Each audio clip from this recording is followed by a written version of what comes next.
दोस्तों अगर आप किसी भी बैंक के कस्टमर हैं तो आपके लिए एक गुड न्यूज़ है। गुड न्यूज़ ये है कि अभी तक आप एटीएम से जब भी पैसे विड्रॉ करते थे तो कभी कभी आप एटीएम से पैसे विड्रॉ नहीं कर पाते थे क्योंकि एटीएम में कैश नहीं होता था एंड उसी पैसों को विड्रॉ करने के लिए आपको अलग अलग एटीएम में जाना पड़ता था एंड यहाँ पे आपका ही पैसा विड्रॉ करने के लिए आपको काफ़ी ज़्यादा टाइम लगता था। लेकिन अभी recently reserve bank of India ने एक सर्कुलर जारी किया एंड उस सर्कुलर में बोला गया किसी भी बैंक के एटीएम में अगर एक महीने के अंदर 10 घंटे से ज़्यादा हो चुके हैं एंड उस बैंक के एटीएम में अगर कोई भी कैश नहीं है तो यहाँ पे उस बैंक को पर एटीएम 10,000 रुपीज़ का पेनल्टी देना होगा। यानी कि किसी भी बैंक के एटीएम में एक महीने के अंदर 10 घंटे से ज़्यादा हो चुके हैं एंड कैश वगैरह नहीं पड़ा हुआ है एंड कस्टमर पैसे निकालने आते हैं एंड वो उस एटीएम से पैसे नहीं निकाल पाते हैं तो यहाँ पे उस बैंक को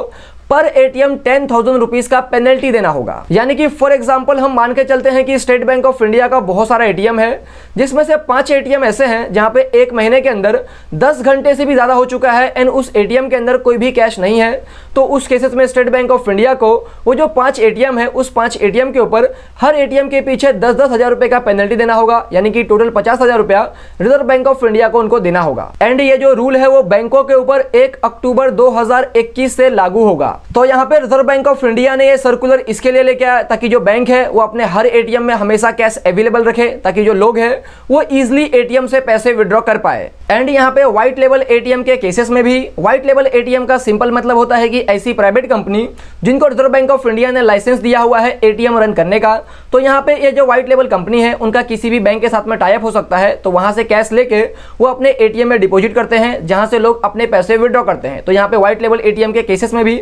अगर उनके एटीएम में भी पैसे नहीं होते हैं तो यहाँ पे उनको भी 10,000 रुपये का पेनल्टी देना होगा पर एटीएम के पीछे जो भी एटीएम में कैश का शॉर्टेज होगा। यानी जो पैसा है वो रिजर्व बैंक ऑफ इंडिया वो बैंक से रिकवर करेगी जिस बैंक की रिस्पॉन्सिबिलिटी थी उस व्हाइट लेवल एटीएम में पैसे डिपॉजिट करने का। अब यहाँ पे एक क्वेश्चन आता है कि reserve bank of India RBI को कैसे पता चलेगा कि बैंक ने हर महीने अपने एटीएम में कैश डिपॉजिट किए हैं या तो बैंक ने अपने एटीएम में हर महीने में किसी महीने में कैश डिपॉजिट नहीं किए हैं। तो यहाँ पर रिजर्व बैंक ऑफ इंडिया ने, आरबीआई ने सारे बैंकों को कहा कि हर एक बैंक को हर एक महीने में 5 तारीख या तो उसके पहले एक सिस्टम जनरेटेड स्टेटमेंट देना होगा एंड उस सिस्टम जनरेटेड स्टेटमेंट से पता चल जाएगा कि बैंक का एटीएम का क्या ट्रांजैक्शन है, यानी कि बैंक ने कौन से एटीएम में कितना पैसा डिपॉजिट किया है। एंड फॉर एग्जांपल अगर अक्टूबर 2021 से ये रूल लागू होता है तो अक्टूबर 2021 का जो भी एटीएम का ट्रांजैक्शन होगा उसका सिस्टम जनरेटेड स्टेटमेंट 5 नवंबर या तो उसको पहले बैंक को आरबीआई के पास में सबमिट करना होगा। इससे सारा डिटेल मिल जाएगा। एंड यहाँ पे अगर कोई जेन्युइन रीजन है, अगर कोई प्रॉब्लम हो जाता है, कोई टेक्निकल इशू है,